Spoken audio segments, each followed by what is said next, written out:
I remember the sensation. It is not a rational fear. It is not the clean, hot fear of a physical threat, a predator, a speeding car, a fall from a great height. Those fears are honest. They make the body sharp, focused, and alive. They are a call to action. This is a different kind of terror. It is a cold, social death. It begins not as a thought, but as a physical event. It is a change in the atmosphere of the room, a sudden vacuum where all the ambient sound is sucked away, and the only thing that remains is the roaring of your own blood, a frantic, useless pulse in your ears.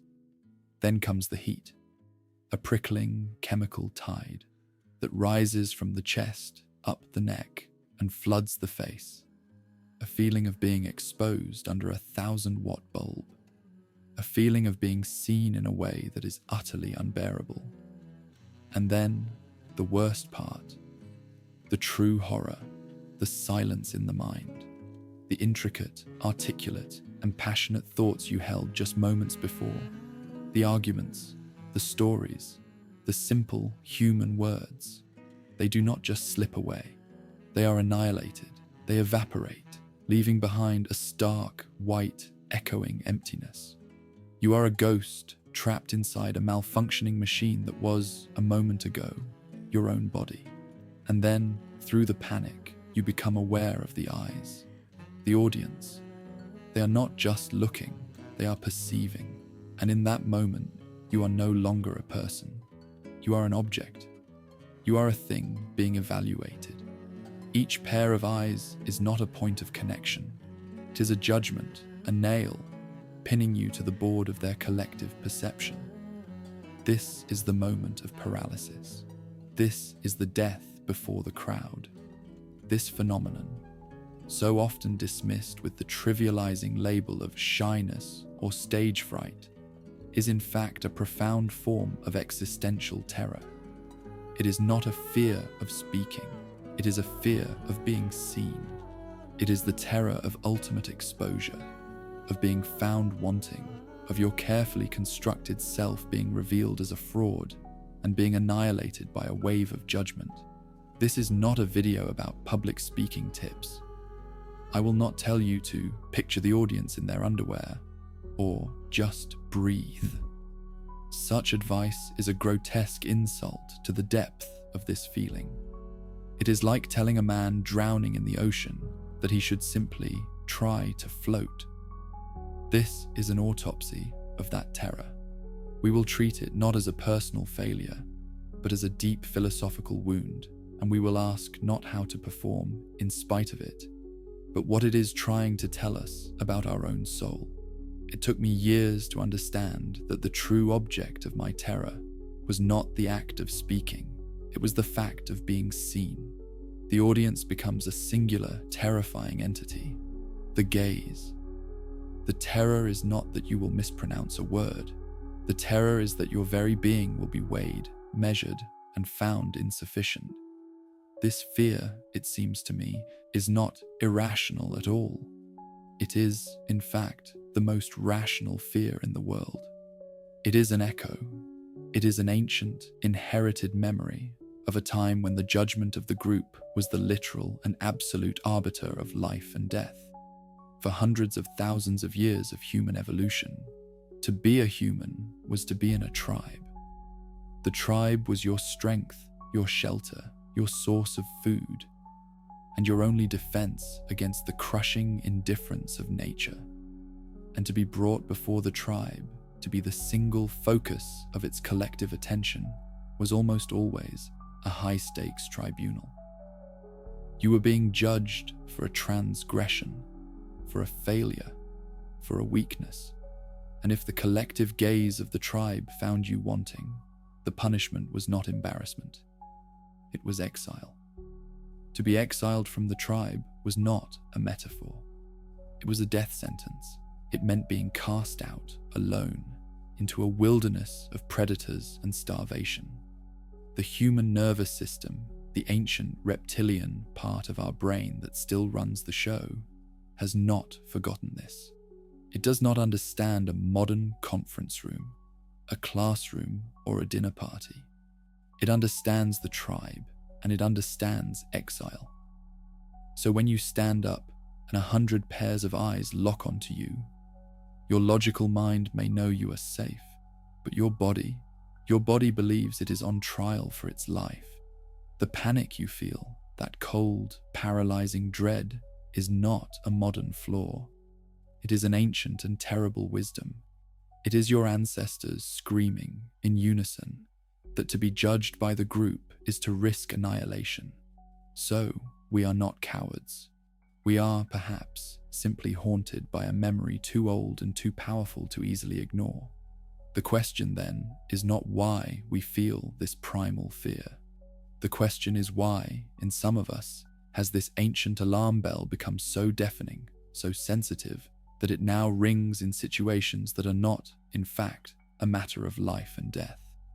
What has happened to our modern soul? What individual wound have we sustained that makes this ancient terror of the gaze so acute, so paralyzing, that it silences us completely? We have given this terror trivializing names. We call it stage fright. We call it shyness. We call it glossophobia. We treat it as if it were a minor social inconvenience, a technical glitch in our communication software that can be patched with a few breathing exercises or a beta blocker. These are the comfortable lies we tell ourselves, the polite fictions we use to domesticate a fear that feels, in the moment of its arrival, utterly primal and metaphysical. What I described in my own paralysis was not a failure of confidence. It was an existential event. To truly understand the architecture of this dread, to do it justice, we must stop looking at self-help manuals. They are useless here. We must turn instead to the philosophers of the human condition, the men and women who were brave enough to dissect the very experience of being. We must move from the symptom, the shaking hands, the dry mouth, the white-hot void in the mind, to the fundamental mechanism that powers it. And that mechanism is the terrifying, transformative power of the human gaze. I remember the first time I encountered the work of the 20th century philosopher Jean-Paul Sartre. It was not a gentle, academic introduction. It felt like an act of profound, personal espionage. It felt as if this man, decades dead, had somehow been spying on me, as if he had transcribed the secret, panicked, and unspoken code of my own inner life. Sartre, in his masterpiece, Being and Nothingness, articulated a concept that, for me, was the key that unlocked this entire prison. He argued that we exist primarily for ourselves as a subject. When I am alone in a room, reading a book, or lost in thought, I am the center of my own universe. I am a consciousness, a pure, unjudged freedom. I am not a thing to be defined. I simply am. My world flows from me. I exist for myself. But, Sartre argues, the moment another person, the other, enters my world and looks at me, a terrible transformation occurs, a metaphysical hijacking. I am no longer just a subject, a center of my own experience. I am instantly, and often brutally, turned into an object in their world. His most famous analogy for this is that of a man peeking through a keyhole. He is perhaps driven by jealousy or curiosity. But while he is peeking, he is a pure subject, absorbed in his act. He is his action. He is not judging himself. He is simply being. His world is a straight line between his eye and the scene within the room. And then he hears a floorboard creak behind him. He realizes, in a flash of cold horror, that he has been seen. In that instant, his entire universe collapses and reorients. He is no longer the one who sees. He is the one who is seen. He experiences what Sartre calls a hemorrhage of his own world. He is no longer his own free consciousness. He He is now defined by the other's perception of him. He is a voyeur. He is a creep. He is a thing that has been caught, labeled, and pinned to a board like an insect. This experience, Sartre says, is the origin of shame, la honte. This is a critical distinction. Shame is not the same as guilt. Guilt is a rational feeling. I have done something bad. It is a judgment of one's actions. Shame is something far deeper and more devastating. Shame is a judgment of one's being. It is the visceral, horrifying feeling that I am something bad. It is the feeling of our freedom being stolen from us, of our self being reduced to an object, a label, a simple, pathetic noun. Now take that experience. Take that singular, agonizing moment at the keyhole, that hot wave of shame, that paralysis, that complete and total self-annihilation. Take that one pair of judging eyes and multiply it by 1,000. This is the stage. This is the boardroom. This is the meaning of public speaking.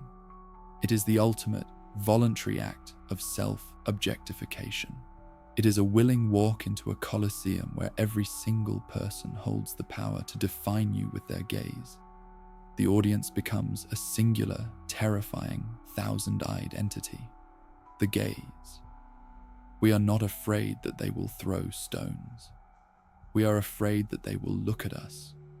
We are afraid of that collective, petrifying stare that turns us from a living, breathing, complex, and contradictory subject into a single, simplified object. Articulate, nervous, smart, boring, a fraud, a failure. The panic we feel is not just social anxiety. It is, as I said, a metaphysical terror. It is the terror of soul death, the horror of being reduced from the infinite I am to a finite it is. Psychology has a softer name for the echo of this, the spotlight effect. This is the cognitive bias that makes us believe, with absolute certainty, that everyone is noticing our every mistake, our every stumble, our every bead of sweat. When we mispronounce a word, it feels as if a stadium spotlight has illuminated the failure for the entire world to see. But this clinical term is just a description of the symptom. It does not diagnose the disease. The disease itself is the Sartrean gaze, the profound horror of objectification. And as I touched on before, this terror is not an irrational, modern flaw. It is an ancient, evolutionary wisdom. For the vast majority of human history, to be subjected to the collective gaze of the tribe was a trial. It was a matter of life and death. The judgment of the group, are you a contributor or a burden, loyal or a traitor, was the power of exile. And exile was a death sentence. Our nervous systems are the descendants of the survivors of that system. They do not know what a conference room is. They only know what the tribal tribunal feels like.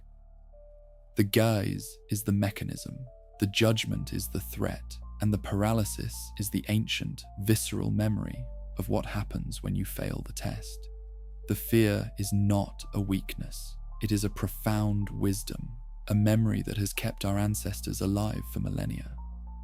The real question is not why we all feel this. The real question is why, in some of us, has this ancient alarm bell become so deafening? What separate individual wound have we sustained that makes us so uniquely, so catastrophically vulnerable to this gaze? So we are left with a fundamental question, the pivot upon which this entire investigation turns. If this fear of the gaze is an ancient, universal, evolutionary inheritance, why does it feel like a private and pathological hell for some of us, while for others, it is merely a fleeting, manageable discomfort? The alarm bell of the tribe, it seems, is not calibrated equally. In some, it is a distant warning. In others, it is a deafening, paralyzing siren that never stops ringing. Why? What is the difference?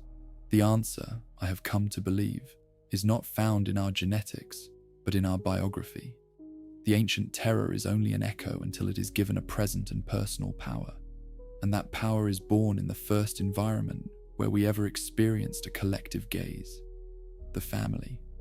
The child does not, at first, fear the gaze of the other. He seeks it. The gaze of a loving parent is, in the beginning, the gaze that creates the self. It is the look that says, "I see you, and you are good." It is the mirror that reflects back to the child his own existence and confirms his value. This is how a soul becomes solid. But what happens when that first, most important mirror is cracked? What happens when the child looks into the parental gaze and sees not acceptance, but a constant, piercing, and impossible to satisfy judgment? This is the origin of the wound. The home, which should be the sanctuary from the tribe, becomes the first and most relentless tribunal. For this child, the Sartrean gaze is not a philosophical concept. It is the climate of their childhood. They do not grow up fearing the abstract judgment of the world. They grow up under the immediate, daily, and all-powerful judgment of a parent for whom their authentic self is a problem to be solved. This is the programming of the watched child. This is the child who learns, with devastating precision, that their survival depends not on authentic expression, but on successful performance. Their true, chaotic, spontaneous self, the part that wants to shout, to cry, to disagree, to be messy, is not seen as a natural part of being, but as a dangerous transgression. This transgression is met with a swift and correcting gaze. It might be the cold, silent disapproval of a mother. It might be the sudden, explosive rage of a father. It might be the constant, anxious shushing of a parent, terrified of what the neighbors will think. The method is irrelevant. The message is identical. The real you is not acceptable. It is dangerous. It must be hidden. And so the child, a perfect and desperate creature of adaptation, learns to split itself in two. There is the hidden, true self, which is exiled to a deep, internal prison. And there is the public-facing persona, the good child, the quiet child, the obedient child. This persona is not a person, it is a shield. It is a carefully constructed diplomat, sent out to negotiate peace with the all-powerful, judging giants of the household. In this environment, the child becomes a master of hypervigilance. They are not learning to play, they are learning to scan. They walk into a room, and their nervous system is not at rest. It is on high alert, performing 1,000 micro-calculations. What is the mood of the parent? Is the silence in the room a peaceful silence, or a dangerous one? Is that footstep in the hall a sign of approach, or a sign of impending rage? They become the most sensitive emotional barometers in the world, not out of empathy, but as a threat detection system. Their own feelings are a liability. The feelings of the other are the only data that matters. This child, in effect, spends 18 years rehearsing for the very paralysis that will haunt their adult life. They are trained, with the precision of a master, to believe that visibility is danger, and that authentic expression is the trigger for annihilation. Now take this child, this master of invisibility, this expert in self-erasure, and place them as an adult on a stage. Ask them to give a presentation. Ask them to speak their mind in a meeting. Ask them to be the center of attention. You are not simply asking them to perform a task. You are asking them on a deep physiological level to do the single most terrifying thing they have ever learned to avoid. You are asking them to become visible, to be seen, to expose themselves to the jealousy that their entire childhood taught them was synonymous with judgment and rejection.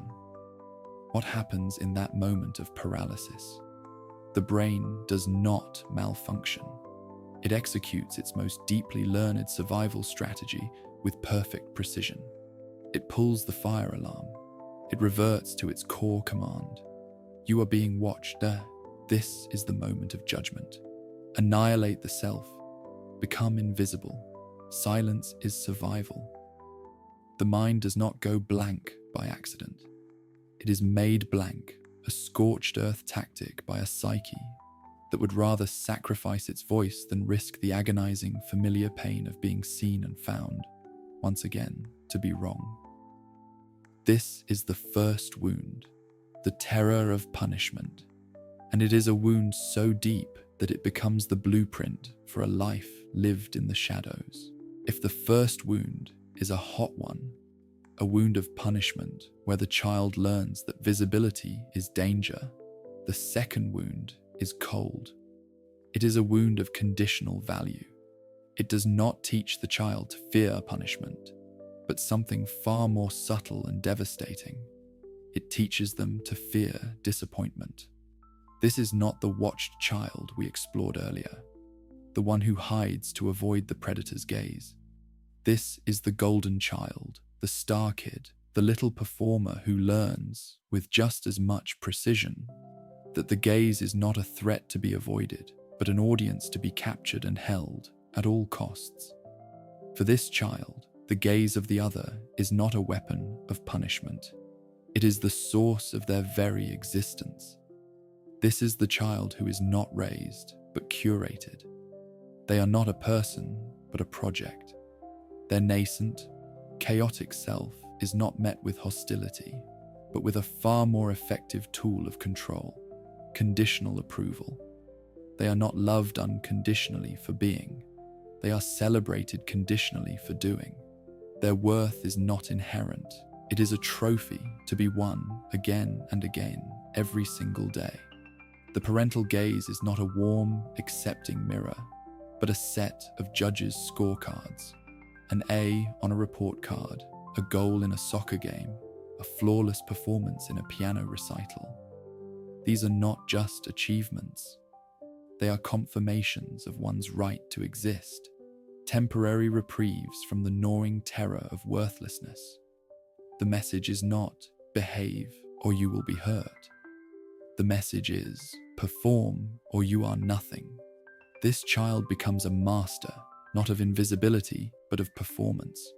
They develop a persona of perfect competence, of effortless achievement, of unshakable reliability. They are the ones who have it all together. They are the good student, the responsible sibling, the talented one. But this entire identity is a hollow, fragile construct. It is a beautiful, intricate suit of armor with no one inside. It is, in the most literal sense, an imposter, and the child knows it. They live with a constant, secret, and agonizing terror, the fear of being found out. They know that the self that everyone loves is a performance, a mask they have crafted to survive. Their deepest, most private secret is the belief that the real self, the one underneath the mask, the one who is tired, confused, afraid, and imperfect, is fundamentally unlovable. Now take this individual, take this perfect, celebrated, high-achieving imposter, and place them on a stage. Ask them to speak. What have you just done?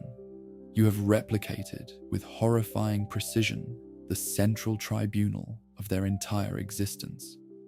The audience is no longer the tribe, ready to exile them. The audience is the panel of judges, and their gaze is a demand for a flawless performance. For the watched child of Part 3, the mind goes blank as a defensive act of hiding. For this golden child, the mind does not go blank. It floods. It becomes a cacophony of frantic, self-critical noise.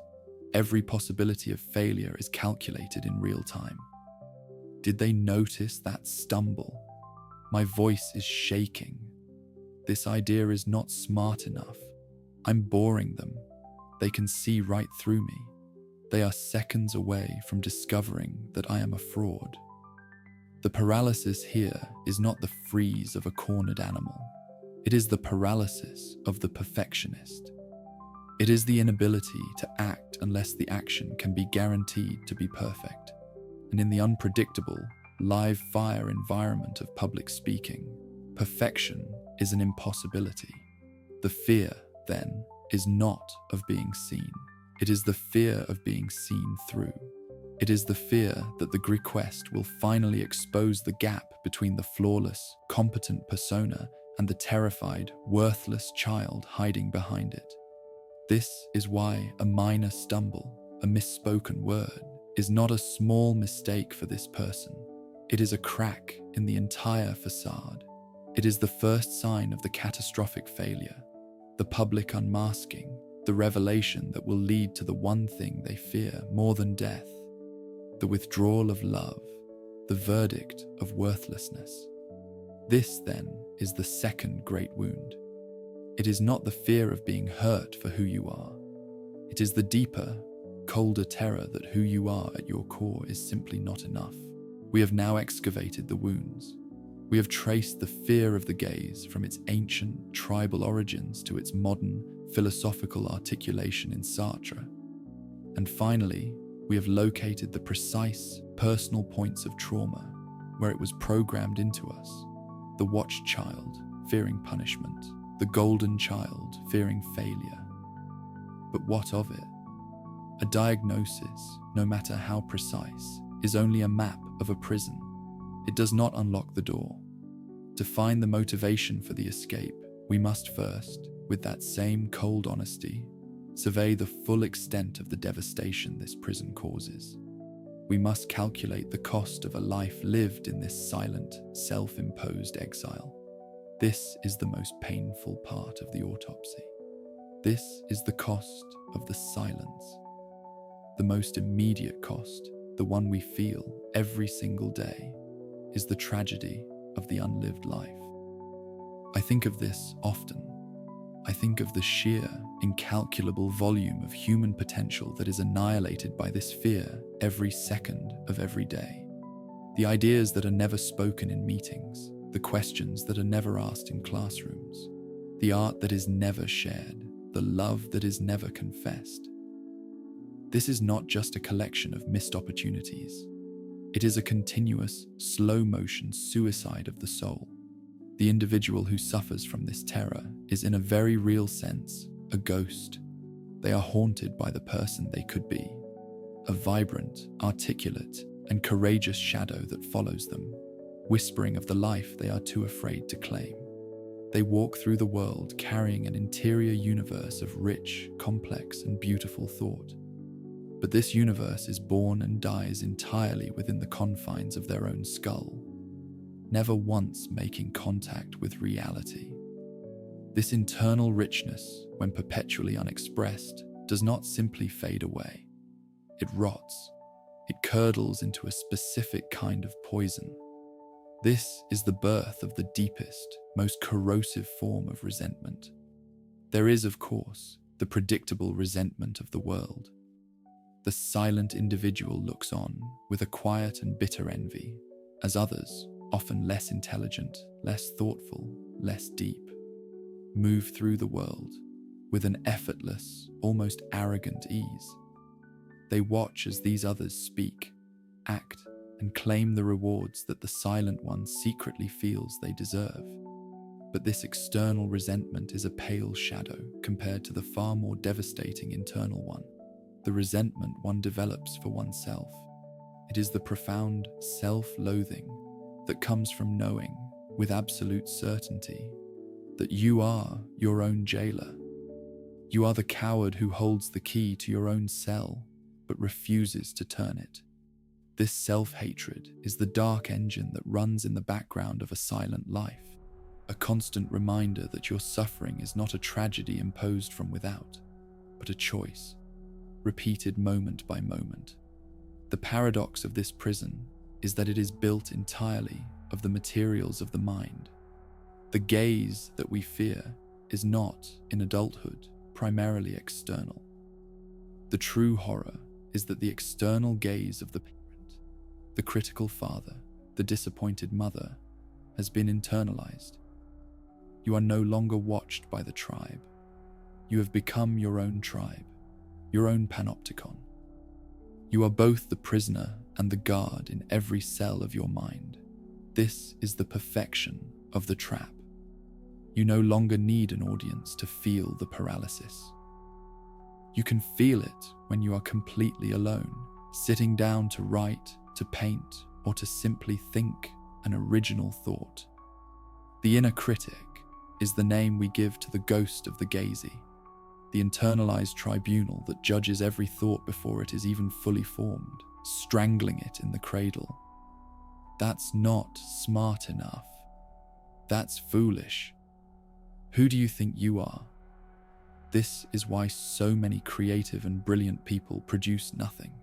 They are paralyzed by the weight of 1,000 eyes, even when there is no one in the room but them. And finally, this silence destroys the one thing it is often deployed to protect: connection. The watched child and the golden child both learn to perform, to create a persona, a perfect, compliant, or competent mask to present to the world. And the world may, in fact, love this mask. You may be successful, you may be admired, you may be popular, but you, the true self, the prisoner behind the mask, receive none of this validation. You know it is the mask they love, not you.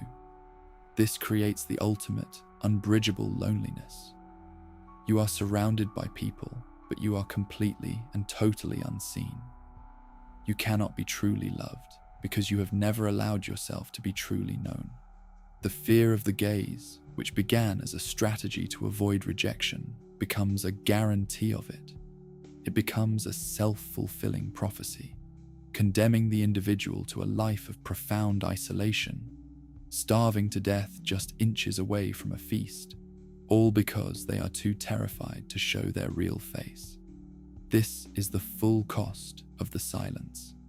It is not just a missed promotion or a fumbled speech. It is the slow, systematic erasure of a human life. It is the price of a peace that is, in the end, indistinguishable from death. So we exist in this prison, a silent, self-imposed quarantine, haunted by the ghost of the life we are too afraid to claim. And for a long time, the mind can sustain this. The logic of the fortress, after all, is powerful. The familiar ache of the unlived life, the quiet self-loathing, the dull, chronic loneliness. These, at least, are known quantities. They are predictable. The suffering is stable.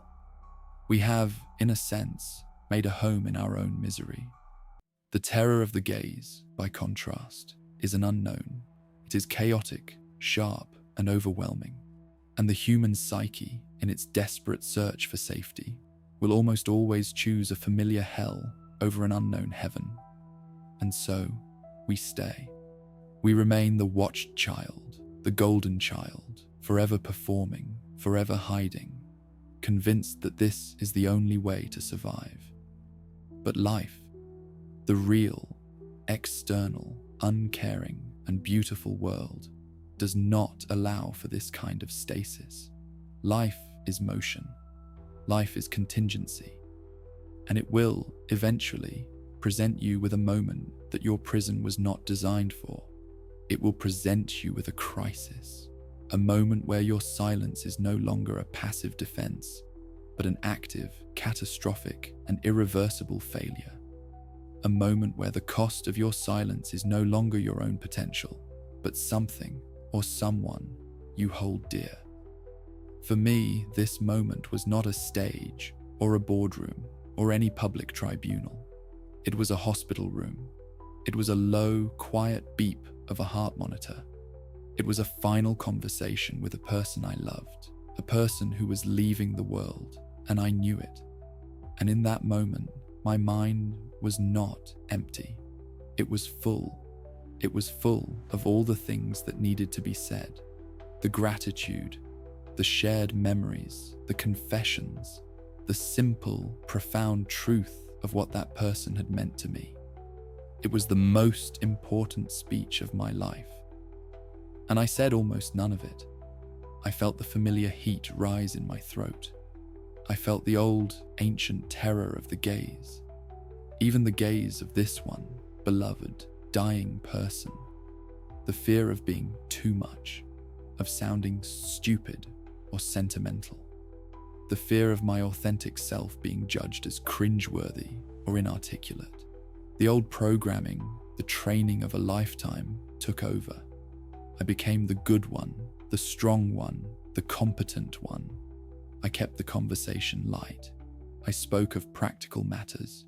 I smiled. I held their hand. And I let them go, taking all of those unsaid words with them into the silence. I walked out of that hospital, back into the living world, and I was overcome by a new kind of feeling. It was not the hot, paralyzing terror of the gaze. It was a cold, lucid, and infinite despair. It was the pain of regret. This is the turning point. This is the great and terrible revelation. The terror of the gaze, the fear of judgment, is a white-hot, blinding fire. It feels in the moment like the worst thing in the world, but it is temporary. It passes. The audience forgets. The moment ends. You survive. But the pain of regret, the pain of the word unspoken, the pain of the truth withheld, is a different kind of pain. It does not pass. It is a ghost. It does not burn, it freezes. It becomes a part of you, a cold, heavy stone that you will carry in your pocket for the rest of your life.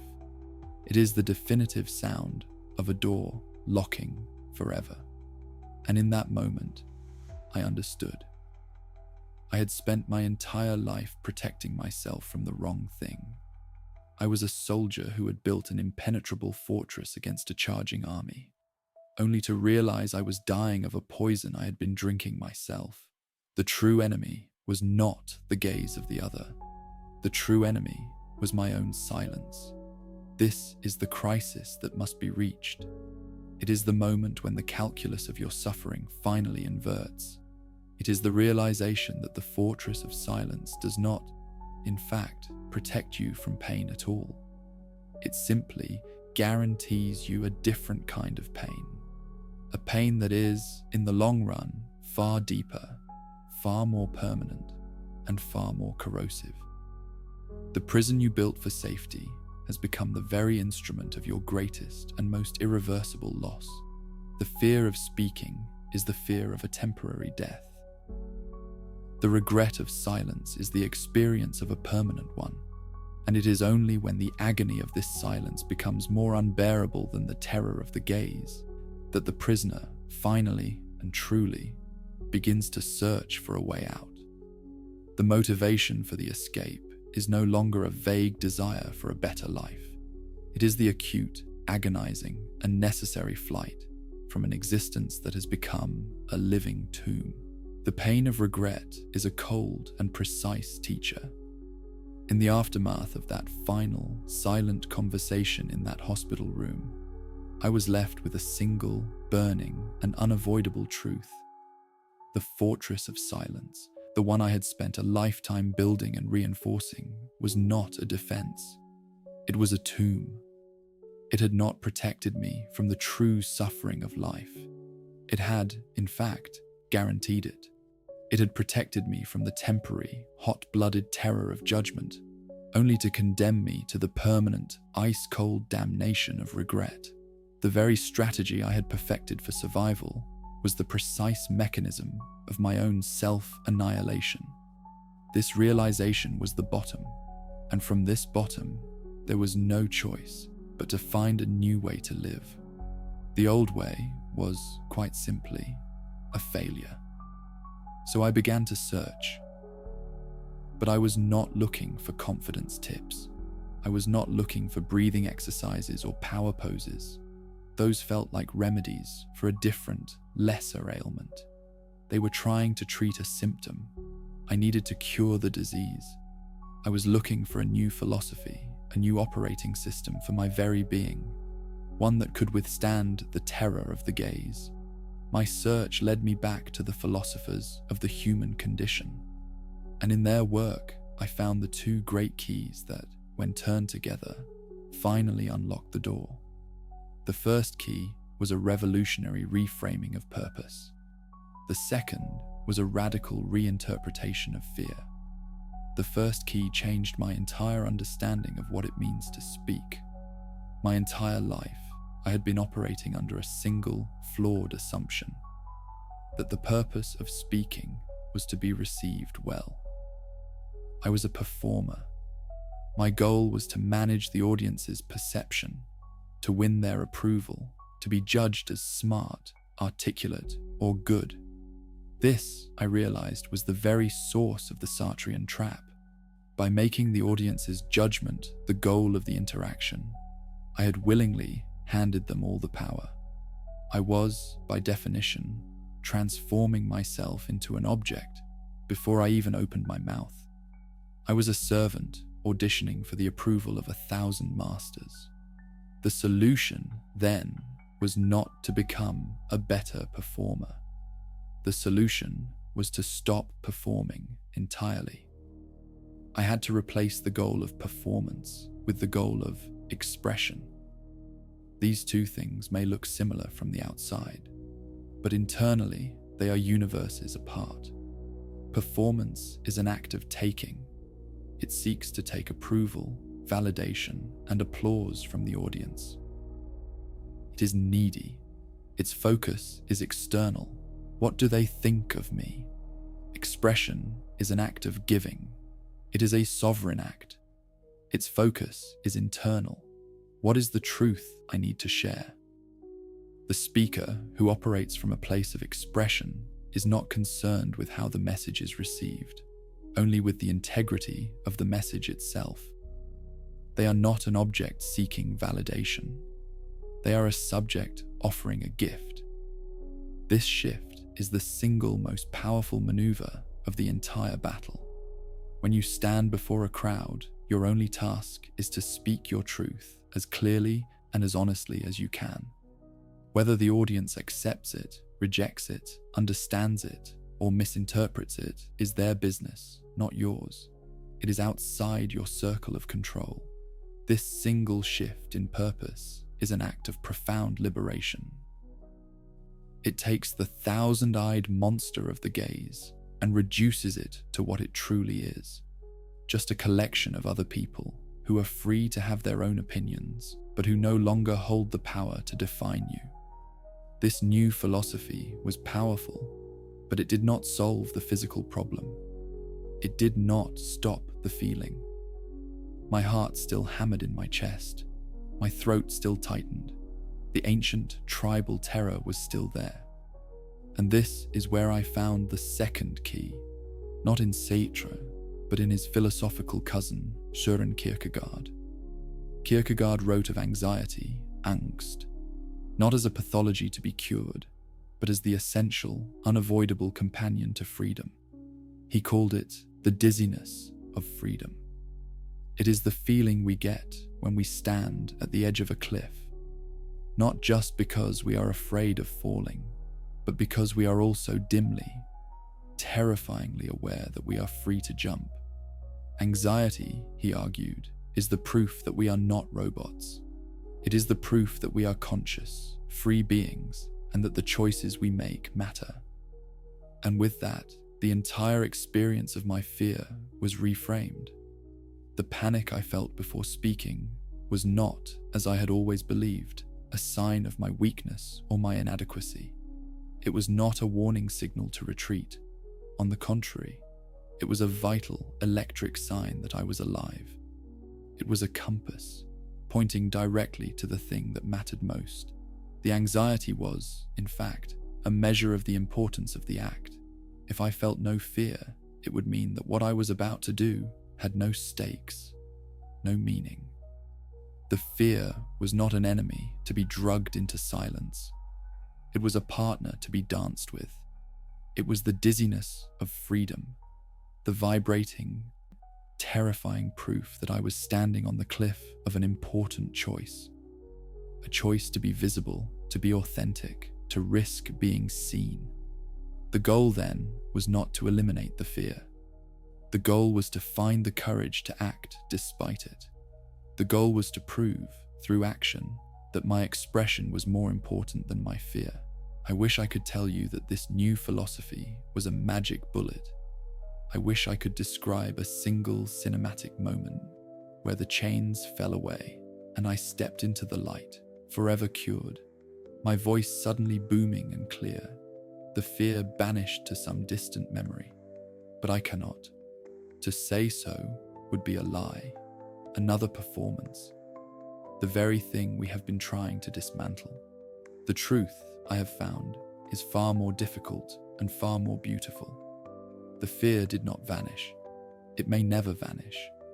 The ancient, tribal terror of the gaze is a memory that runs in the blood, and the personal wounds of a lifetime are not so easily healed. The change that occurred was not in the presence of the fear, but in my relationship to it. The next time I was called upon to speak, the old ghosts returned. I felt the familiar, cold dread. I felt the heat rise in my face.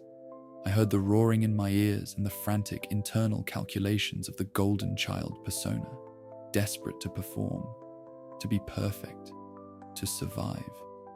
The gaze was just as terrifying as it had ever been. But in the midst of that internal storm, something new appeared. It was a second voice, a quiet, steady, and unfamiliar one. It was the voice of the philosopher, the voice of the survivor. It did not try to fight the fear. It simply acknowledged it. It said, there you are, the dizziness of freedom, the proof that this matters, the old terror. And then it did not tell me to be confident. It simply gave me a new command. It said, the goal is not to be good. The goal is to be true. And so I opened my mouth. I spoke. My voice may have been shaking. I do not remember. It is possible I stumbled on a word or lost my train of thought. I am sure it was not a flawless performance, but I was no longer performing. I was, for the first time, expressing. I had shifted my focus from the 1,000 eyes upon me to the single truth within me.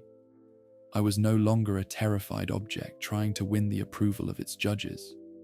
I was a subject claiming my right to exist, my right to speak, my right to add my own small, imperfect note to the human conversation. I had stopped trying to read their minds, and I had, at last, begun to speak my own.